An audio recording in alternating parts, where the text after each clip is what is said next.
welcome to I Love This Thing So Fricking Much, a podcast about passion. My name is Sophie Katz, and today I am joined by Skylar, a Disney enthusiast. Welcome to the show, Skylar. Hi, thank you for having me. Thanks for being here. So, here's how this works. Skylar will have 3 minutes to talk about something that she loves. This can be a person, place, thing, concept, activity, anything she wants. Our only requirement is that she loves it wholeheartedly and wants to tell us why.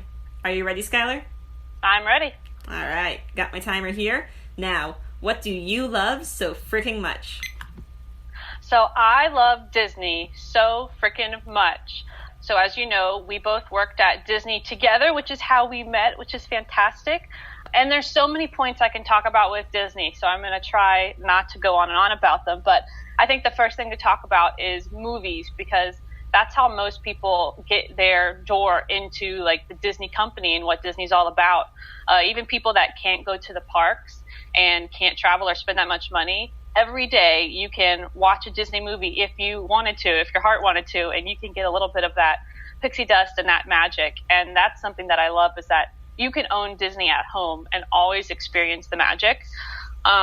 I'm not going to say what my favorite Disney movie is or even my top 10, because it makes me a little panicky sometimes because they're all so good. I think it just changes with my mood. But I did want to talk about new Disney movies and ones that they're coming out with today. Like Moana is one of my new favorites. And I think the fact that Disney is still putting out and releasing these films that still have so much meaning and spark so much passion is something that I love about the Disney company in general. And I know, like, for the Disney movies in particular, the intro scene where you see that castle and you're slowly zooming out and you hear that tune going and Tinkerbell's flying over, that, like, it's almost like I get a spark in my heart, like, you know, I'm about to dive into something magical here. And I can't think of many other things that give me that feeling. And, you know, that's one of the reasons I chose to talk about Disney today. But also, of course, another part of Disney and the Walt Disney Company is the parks. Now, I was lucky enough to grow up going to Walt Disney World. And something that I love the most about the parks is that how it uses your 5 senses. Now, when you walk in there, of course, you see the magic and hear the magic, but, you know, they're pumping out those smells on Main Street. They're making sure that you're hearing music for each, you know, themed area you're in. They want you to be fully immersed in the magic and in Disney. And I can't think of many other companies that put that much effort forward into making sure that their guests are getting like a 360 full circle experience. And I love that they're changing the parks constantly. You know, Walt Disney himself even said that he likes to see change. You know, don't quote me on that. It's not that. But he likes to see that the parks are constantly changing and they're coming up with new ideas, because that's just creating more magic and new magic. But getting off of the parks, all right, let me get to my next point. So I really love the community of Disney people. So this isn't necessarily the Walt Disney Company doing this, but Disney unites so many people across the world. Like, go ahead and finish your thought. Oh my goodness. So I play this game, Disney Magic Kingdoms, and I joined a group on Facebook, and it is just constantly people just, you know, talking about Disney and posting their favorite things. And I love that I have this little world to be able to talk to people about something that we all love so much. That's wonderful. Thank you for coming and talking to us about Disney today. Oh, of course. I hope I didn't talk too fast. Oh, it's your passion very much shows the whole way through.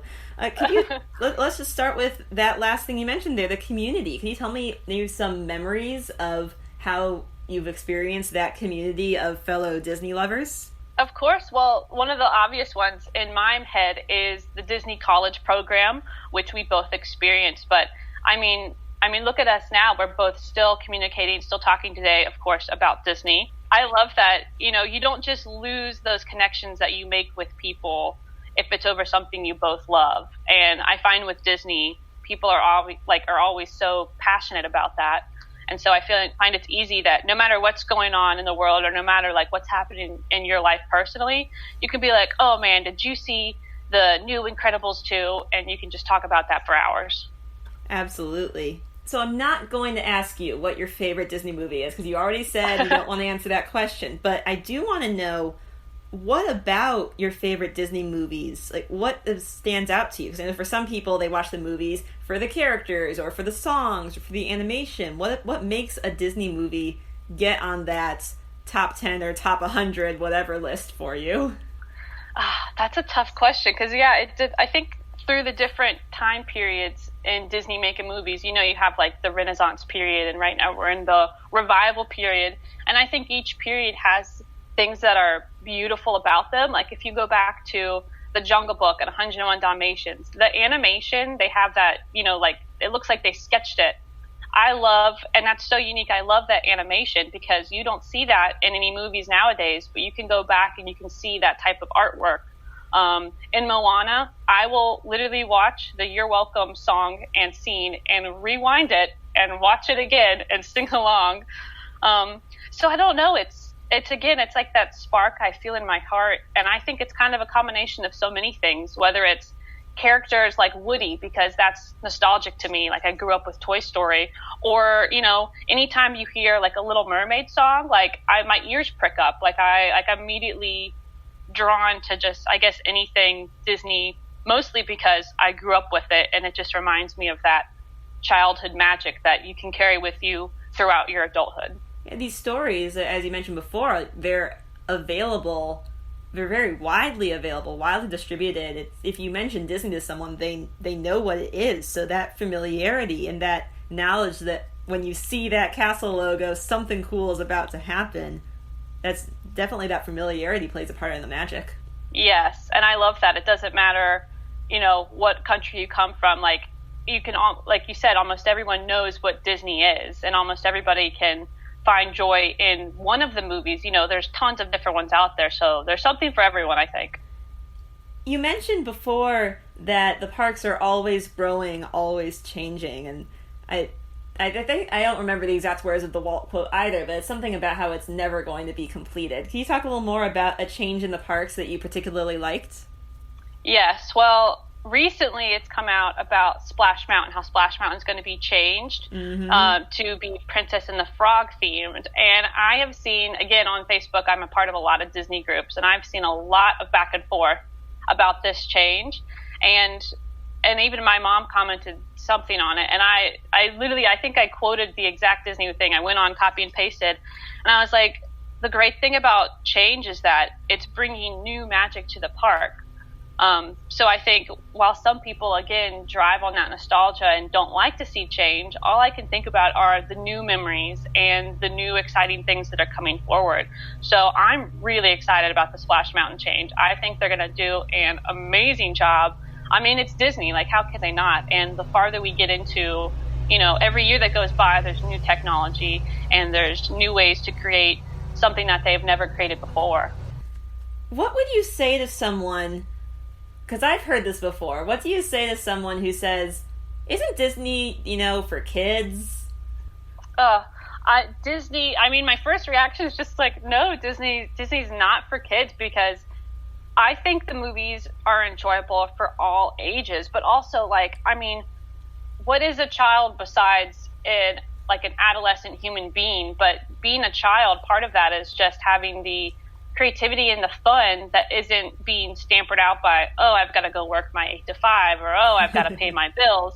You can keep that child within you. And I think Disney is a way that, for me personally, I keep it alive. Like, I remind myself how to have fun, and I remind myself, that I can laugh and just enjoy a movie like a child does, because, that's my human right, is to, enjoy some parts of life. So it sounds like the answer might be it is for kids, but, we can all be a kid. Yes. Yeah, I think it's made for everyone, but I think it's made for everyone's inner child. Absolutely. Skylar, thank you so much for telling us about something you love today. Well, thank you for having me again. I hope I didn't talk too quickly. There's just so many points to talk about with Disney, but another reason why it's great. Absolutely. And thank you, our listeners, for tuning in today.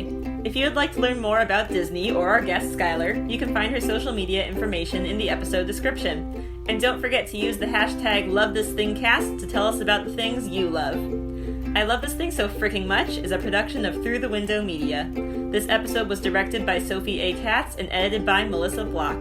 You can find us at Through the Window on Twitter, Facebook, Instagram, or Tumblr. That is THROU, the window, at all those social media sites.